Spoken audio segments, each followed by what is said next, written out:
I want to challenge anyone that's listening to this to become the separator. Become the person that separates themselves from everyone else versus being the person that got separated from because they let off the gas. This is where you get lapped, or this is where you catch your competition. Hey, how's it going, everyone? My name is Matthew Welsh, and welcome to the Leaders Only podcast, where we talk about business, leadership, mindset, and just pretty much anything revolved around building an incredible life. You know, the reason that I started this podcast is because I felt like on the way to where we're at now, there wasn't really a place to go learn tangible skill sets, leadership qualities, and mindset strategies that you can learn today, apply today, and get immediate results. And so the goal of this podcast is to teach you the things that you need to actually win, to actually change your life, and to actually grow your business and grow your team if you're someone that's in a leadership role. And so if you can do me a favor, if you ever get something out of our message, if you ever get something out of the content, if you can like, share, subscribe, just tell people about it. We put out all this information for free. And so all we ask is that you share it with a friend if you get something out of it. So with that being said, thank you guys so much, and let's tune in. I'm a big mood. You can't name a lot of things that I didn't. Hey, how's it going, everyone? Welcome back to the Leaders Only podcast, where we talk about business, leadership, mindset, and just pretty much anything revolved around building an incredible life. And today we got another Q&A session going on. I got my brother Chris. How you doing, Christopher? Phenomenal.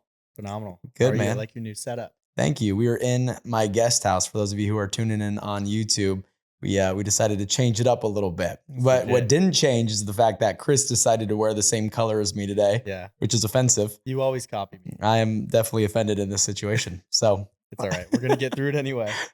You just came off your retreat. How was that, dude? It was really good. It was 4 days, so it was really long. Yeah, way longer than I normally do. Yeah, it's pretty long, but it was super good. It feels like the whole team left with this new sense of unification, and it's just really exciting. A lot of big decisions were made. We had about 30 people fly from all over the country and stay in a couple houses out here in San Diego for 4 days. So nice, man. Then nobody killed each other, so it was a win. That's always that is a blessing. Yeah. You know what I mean? That is good, especially going into the end of the year. You know what I mean? Like Totally. getting everybody to gather in the last little bit of the year to unify people and get clear going into the new year is always a good thing. 100%. Speaking of that, what are some things that you prioritize in your business going into the new year? It's a good question. I think just going into the new year, I'm always auditing, right? Like I do my best to audit as much as I possibly can. I'm looking at the entire year. I always do something called start, stop, continue, right? Which is like, what are 10 things that I need to start doing that I haven't been doing? What are 10 things that I need to stop doing that if I stop doing, I'd be more disciplined or more focused or maybe execute at a higher level. Mm-hmm. And then what do I need to start doing, right? Or continue doing, right? What are 10 things that have really been working that have been super effective that I need to double down on, right? Mm-hmm. So I would just encourage like anyone going into the new year to start, stop, continue. What are 10 things I need to start doing, stop doing, and continue doing? And just that audit alone will lead to a lot more success going into the new year. So I'm always doing that. I do that all the time, actually. Yeah. Right? Like I'll look at the last quarter and be like, all right, what are the things I need to stop doing, start doing, continue doing? Yeah. Right? I think that's a big deal. I also think foundationally, you know what I mean? Like when I'm looking at, right, 2025 is right around the corner. I just feel like, I don't know if you feel this way, but I feel like the year of 2025 is just going to be like a magical year. Yeah. You know what I mean? Like, I just feel like there's like, I've been telling everyone in our agency that there's going to be a 25x multiplier on anything that they do. There's just something that's going to be magical that happens in this year. I feel like everything is aligning from economic things to political things to business things, that just everything is aligning for this to be just an incredible year, which is pretty exciting. And so my thought is always like foundation, right? So like we're here in our guest house right now, right? Yep. Well, in order to build this guest house, they had to lay a foundation. That foundation had to be solid and it had to be big enough in order to handle the infrastructure of the guest house itself. Mm-hmm. So I look at our business the exact same way, where it's all right, what foundation do I need to have going into 2025 for me to build what I want to build in 2025. So what foundation do I need to have right now? What things do I need to get in order? What things that are maybe causing us to slow down right now that I need to go nip in the bud right away and make corrections and make changes? What are some things that I need to immediately remove? Who are staff that I need to hire that if I hired them, we'd be running more efficiently and running smoother? Like, I'm just looking at every area of our business, and I'm just doing full audits to make sure that the foundation is strong going into the new year. Super good. What are some things in the past that you've looked at it and you're like, dang, I really need to stop doing this, that might be able to relate to the masses? Yeah, that's a good question. I think it's because I feel like starting things is easier than stopping things, yeah. especially if they're like habitual. Yeah. I mean, whenever you're trying to shift a habit, it's always about replacement, right? So it's like that's why you see people that smoke cigarettes, they go from like cigarettes to those sweets. like, or sweets or like other nicotine, uses, or they'll jump from like smoking to they make like those toothpicks, right? There's just something habitual about putting something and then chewing on it, right? Like that hand motion from their pocket to their hand, like you have to replace it. Right. Yeah. So if you have bad habits right now, it's okay. What is a bad habit, and what is a better habit that I can replace this with that gives me my fix? Because the reason you have a habit is because there's some level of addiction to it. So there's something that you're doing right now that you are addicted to that doesn't serve you. And everyone has addictions, right? Yeah. You got to figure out, do the addictions that I have, do these addictions serve me? Do these addictions hurt me? And if I have addictions right now in my life that are hurting me, I got to replace my addiction. But I got to replace my addiction. Like I remember, and this doesn't necessarily answer your question, but I just think it will help those that are listening. Like for me, I have an addictive personality, and I've had good addictions and I've had bad addictions, right? Like I remember when my dad got sick, soccer became my addiction. So I got addicted to sports, right? And as I saw my soccer journey ending, I switched my addiction to partying and, drinking and, you know what I mean? And I went into a party scene and I got addicted to that, and it was a coping mechanism. And then as I was in that season of my life, back when I was 18, 19 years old, I just didn't feel good about who I was. Yeah. You know what I mean? And I remember I was living in Santa Barbara at the time, and I didn't feel good about who I was. I didn't feel good about it. And one morning I was trying to wake up and I couldn't. Like, it was like I was, like. Well, you made it here, you did at some point. Yeah, well, that's good news. But like, it was one of those moments where I was awake in my mind, but I couldn't get my body to wake up. That's terrifying. It was terrifying. And so I was like, and for me, it was like a sign. It was like God saying, hey, you need to get out of here. Yeah. And so I immediately left back from Santa Barbara to San Diego, and then I went into business and I got addicted to business. You know what I mean? So there's been good addictions, there's been bad addictions, right? And it wasn't like an addiction of like I have an alcohol problem or anything like that. It was just like I was, partying a lot, just the season of my life. And so I shifted the addiction to business, and I became addicted about business, and that's when we started growing. So if I was listening to this right now, I'd be thinking to myself, all right, what are some unhealthy addictions that I have? Maybe it's junk food, maybe it's waking up late, maybe it's watching Netflix every single night. Like what are some doom things? Scrolling. Yeah, what are you justifying, right? Like I think everybody has something that they justify as okay, that if they just remove the justification, their life would get better. Oh my gosh. Like That's so true. everybody justifies everything. Like whatever you do not want to get rid of, you are justifying in some way, shape, or form on how it's a benefit in your life. And it's you justifying that quote unquote benefit that's keeping you from growing and keeping you from getting to the next level, right? Yeah. And so I would figure out what that is for you. Like what is everything in my life that I'm justifying, that if I just eliminated it, I just nipped it in the bud, I cut it out, would I be better? Would I think clearer? Would I move faster? Would I be more effective? Would I be more efficient? Would I be a better dad? Would I be a better husband? Would I be a better mom or parent or better in my faith? Like if I just cut it out, would I be better? And I would be seriously auditing that once again going into the new year. Yep. That's super good. I think that, I think that people think, oh, I'm just going to cut it out and then it's going to be gone, but it takes a while. Sometimes it's like a discipline that you have to build back up of not doing that thing, or like you said, replacement. Yeah. So it's not instantaneous. And then that's why people kind of fall back into their old habits, because they don't stick it out long enough for it to actually become who they are. Yeah. I think there's just an awareness level to it as well, right? Like if you are not aware that you have an issue, you're going to continue to have the issue. Yeah. Right? Like there has to be an awareness of it, right? Like when are you aware that you have a cavity? When your tooth starts to hurt. Yeah. You know what I mean? So most people become aware of a nuisance, or they become aware of something negative when things become negative.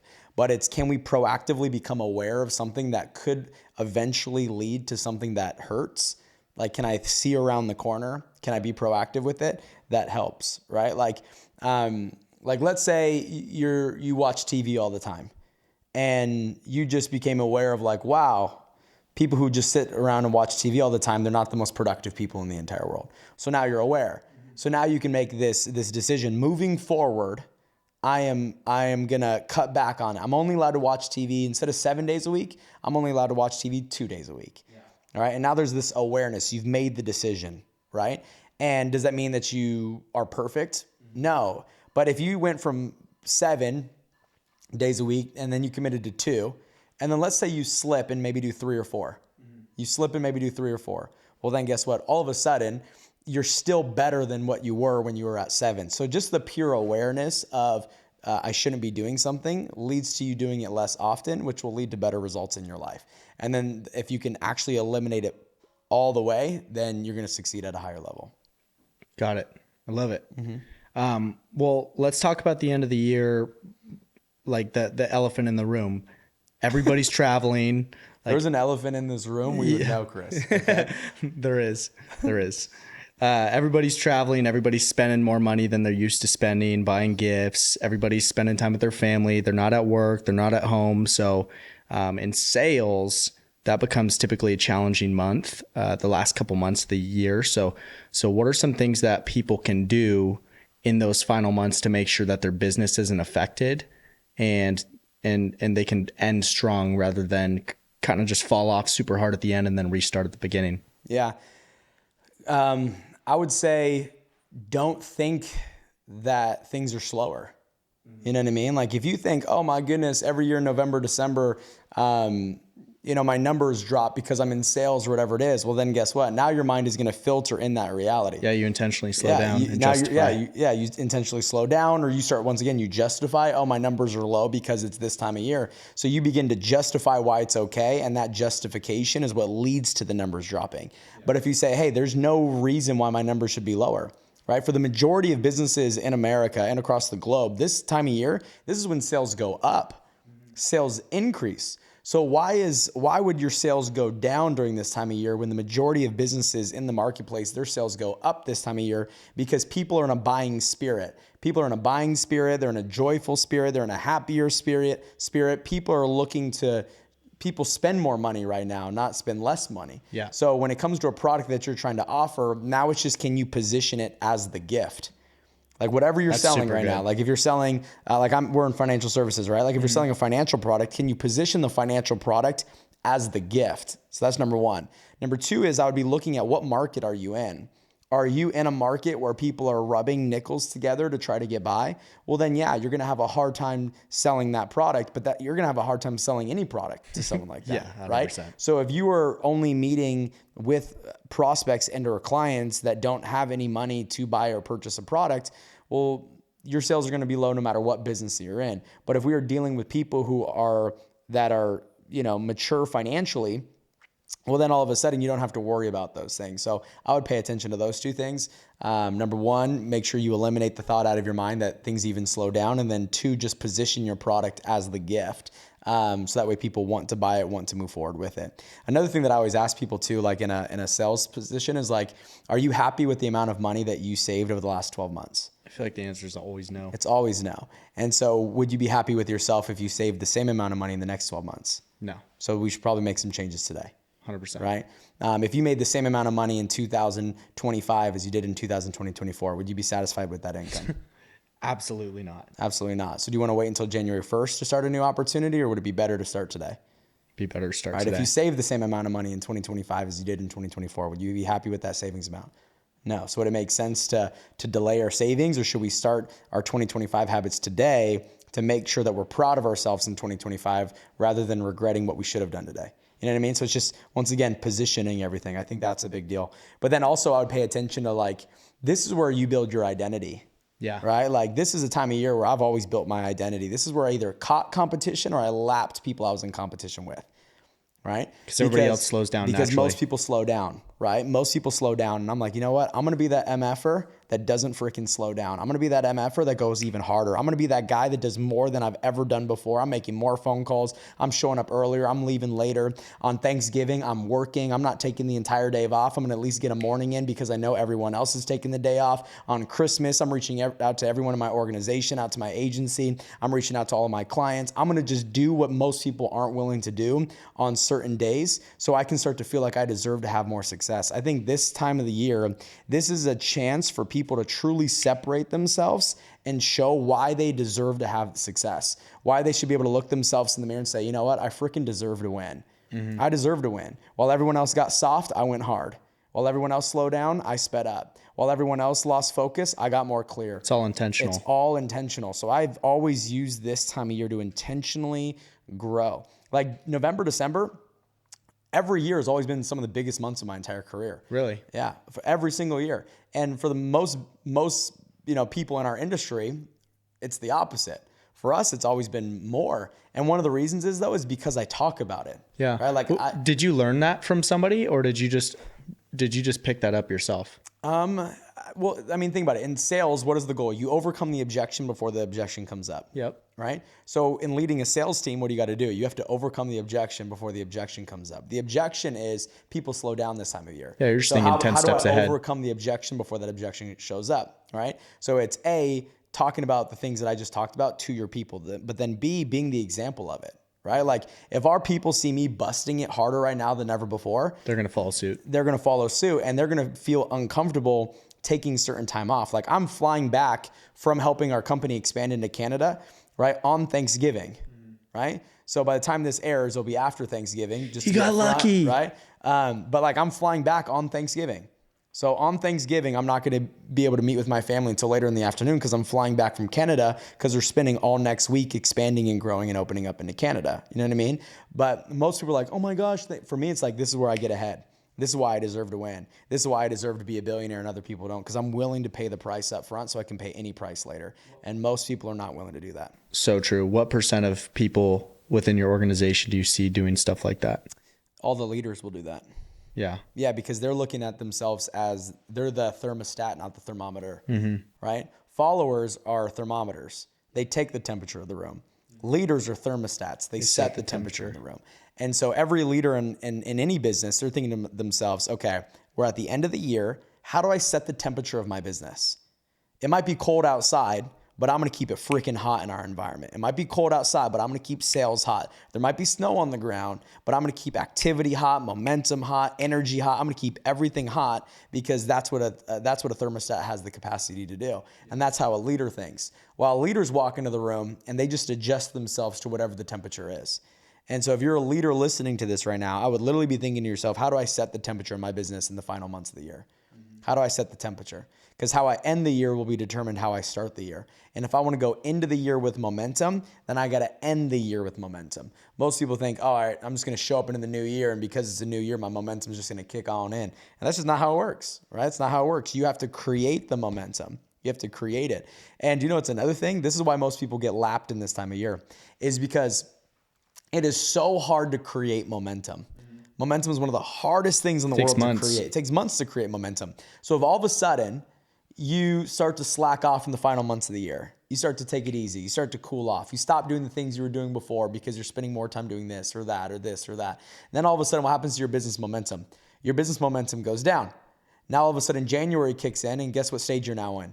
Instead of beginning stages of starting momentum. Exactly. You're in the beginning stages of starting momentum. So now you enter January, you're in the beginning stages of starting momentum, which then it's going to take a couple months for the momentum to kick in. So did you really just slow down in November and December, or did you slow down November, December, January, February, and March? Yeah, you screwed up your whole beginning of the first year.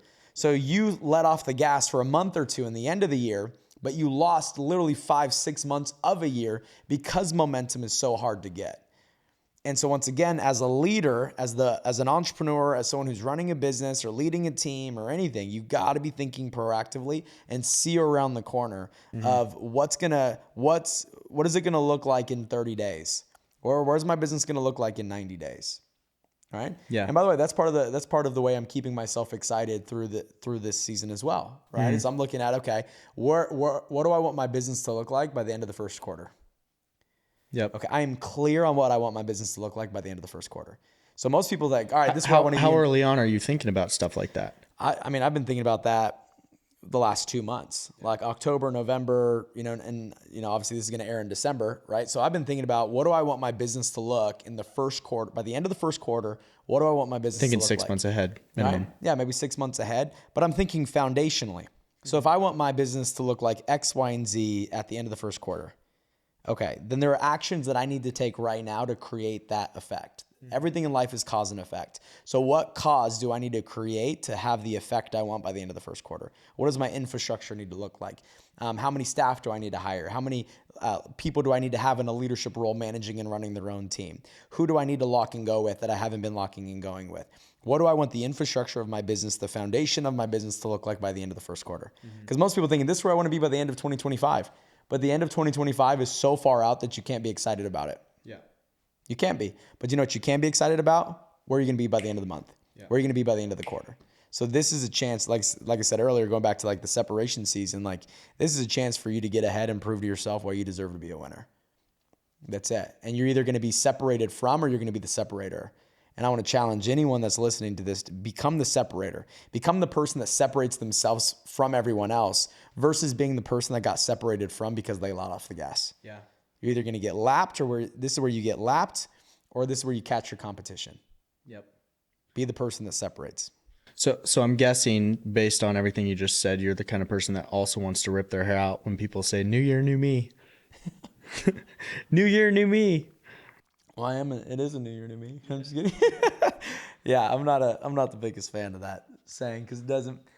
I get the point of it, right? It's like a positive. All right, I can become a new person in the new year, but the likelihood of that happening is slim to none. I think it's like 70% of people that start a gym membership on January 1st don't even make it to the third week, because they're saying new year, new me, and it's a new year, but they haven't established new habits or a new thought process, right? And so I always say it's not new year, new me. It's new me, and I'll have a new year. That's really good. Right? You have to become a new version of you to have a new year. If you think the same going into the new year, you're going to generate the same old thoughts, or you're going to generate the same old results, right?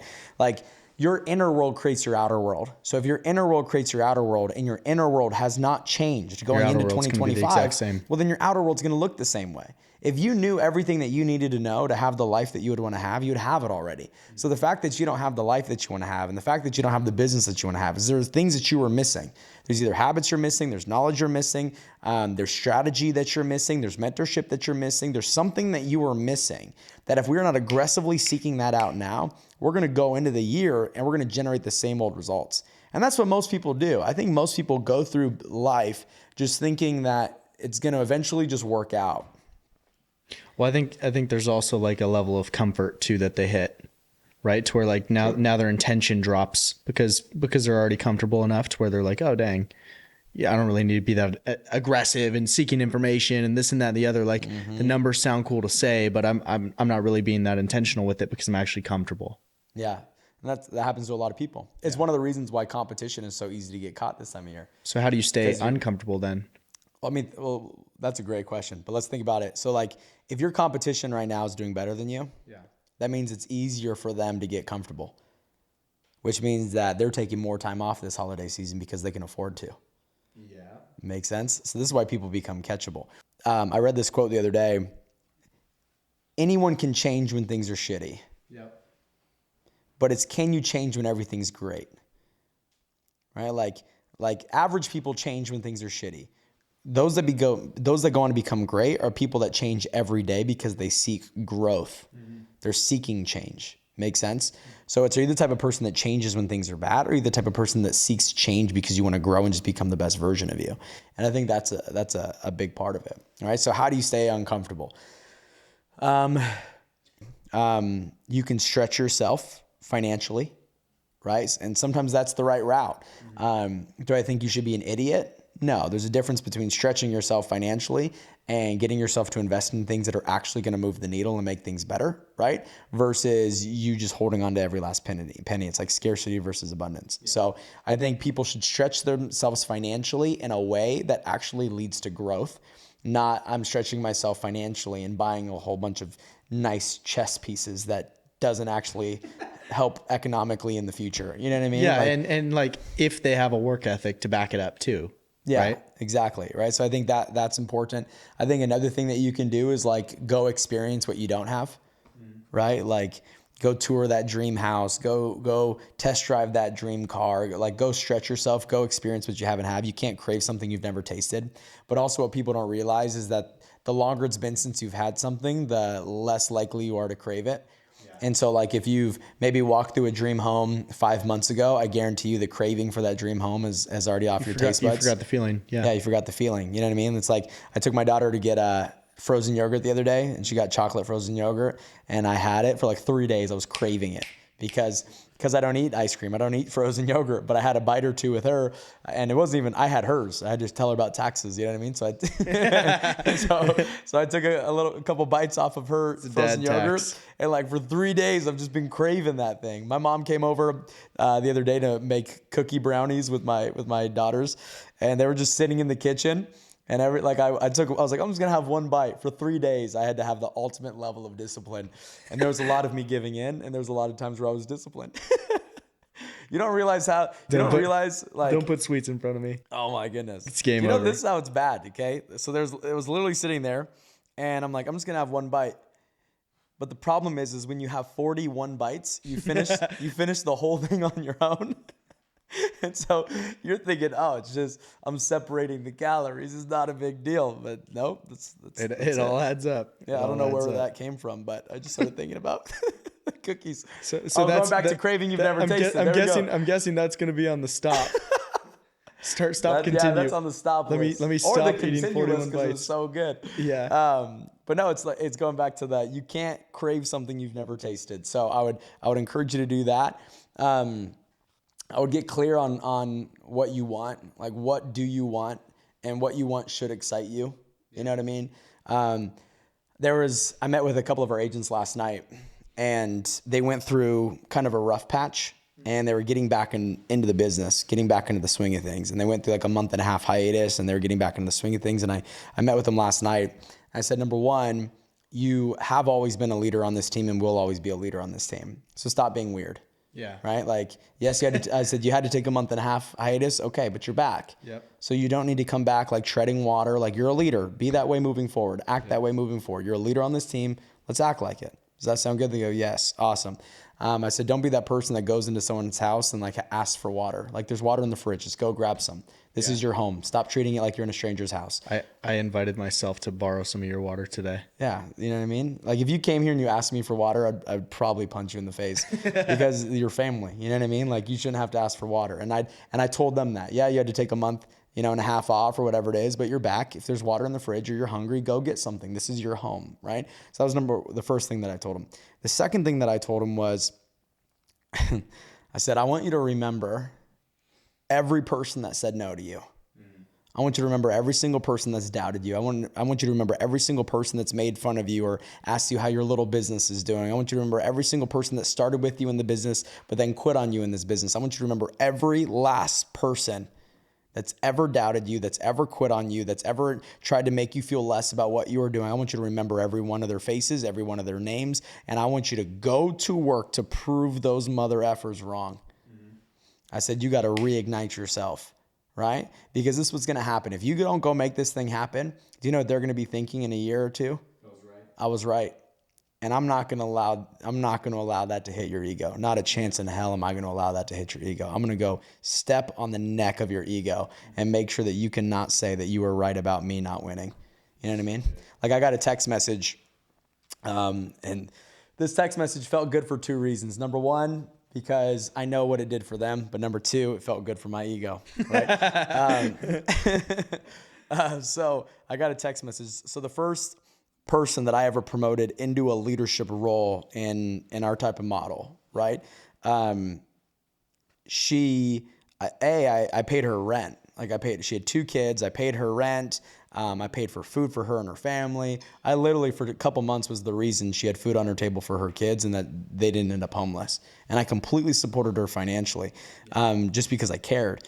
And then all of a sudden she quits overnight, goes to a different company, tries to take all of my agents with her, and then tries to churn my clients, which basically means steal my clients from me.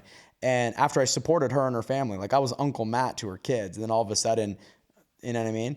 And so like very frustrating moment in the starting point of my career. And so then she texted me the other day and she goes, Matt, I know you probably won't get this message because I'm blocked.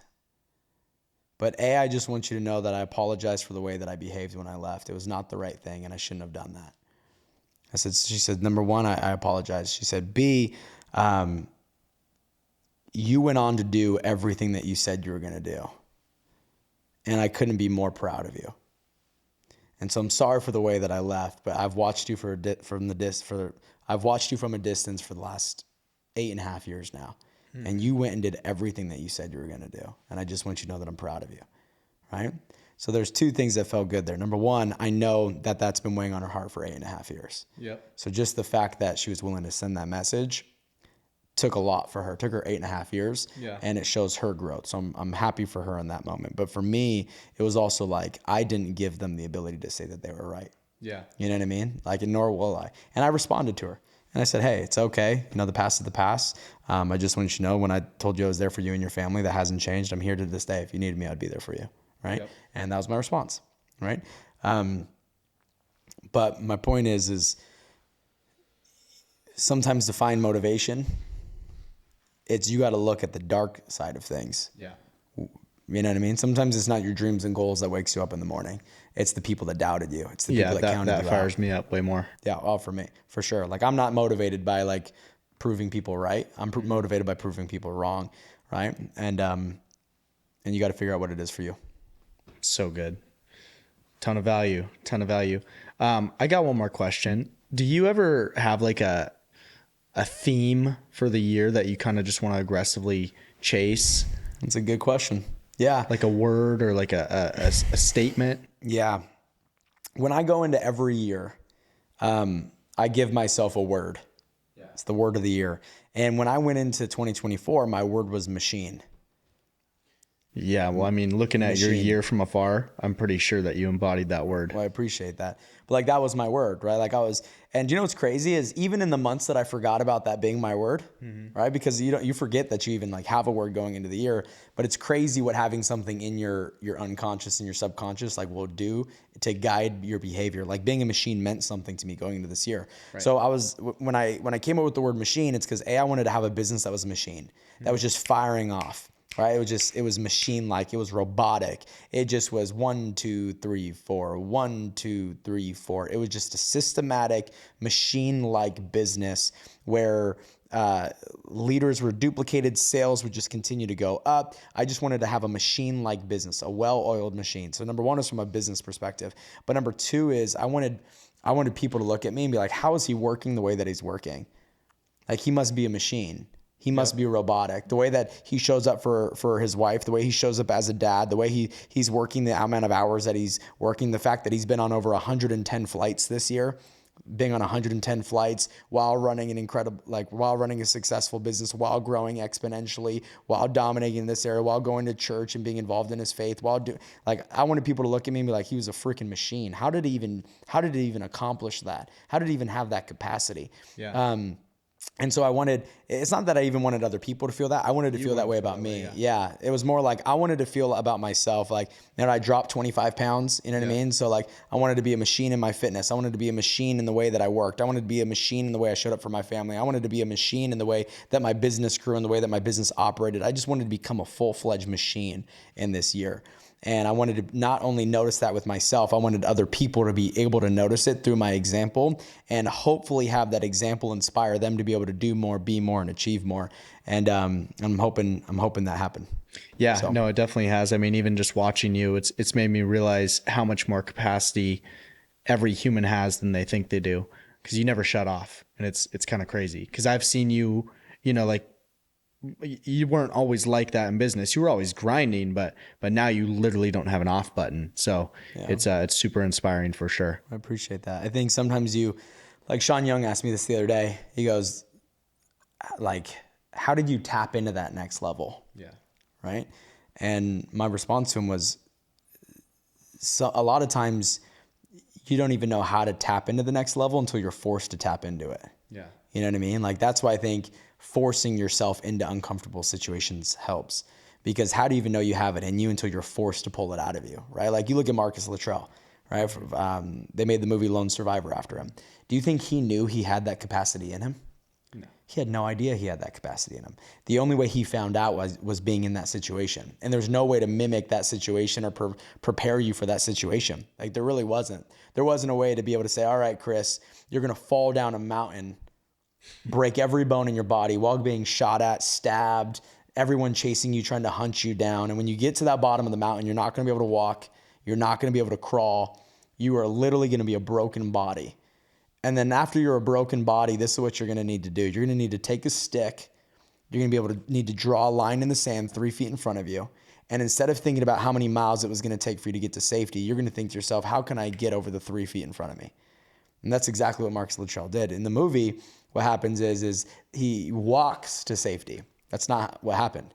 He literally could not walk. He had to take a stick, draw a line in the sand 3 feet in front of him, and his goal was not to get to safety. His goal was to get over that line. And so he drew a line. His goal was to get over it. He drew a line. His goal was to get over it. He drew a line. His goal was to get over it. And he did that until eventually he literally dragged himself miles to get to safety.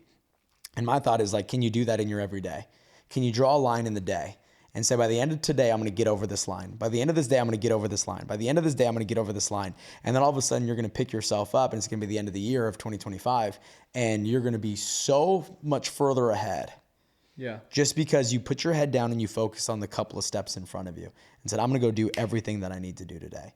But I think right now is the time to lay a foundation. I think the same thing for 2025, right? Like, going into 2024, my thought was, what do I want my 2025 to look like? And I'm going to lay my foundation in 2024 for 2025. Going into 25, I'm thinking to myself, what do I want my 2026 to look like? So I'm going to go lay the foundation in 2025 for what I want my 2026 to look like. It's always foundation laying. Everything is from a foundation to be able to do more, do bigger, be bigger. Like, everything is foundation.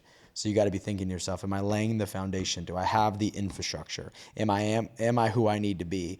Do I have the right people in place? Like, I got to go lay the foundation. Yep. Today was super good. Solid? Super good. I got a ton out of it. So I know that everybody else did as well. Well, solid, man. Always grateful to have you on. Yeah, thank Always. you. Thank you. Appreciate you. Well, hey, listen, guys, if you're tuning in or wherever you're tuning in from, if you got something out of today, do me a favor, like, share, subscribe, tell somebody about it. We obviously put out all this information for free. All we ask is that if you ever feel like the message spoke to you or made a difference, that you tell some people about it, and like that you actually subscribe. Some of you listen, but you don't hit the subscribe button. So go click that little button. Do me a favor. Do me a favor. All right, guys, we'll see you guys next time on the Leaders Only Podcast. Let's get it. Let's get it. Let's get it. Let's get it. Let's get it. Let's get it. Let's get it. Let's get it. Yeah.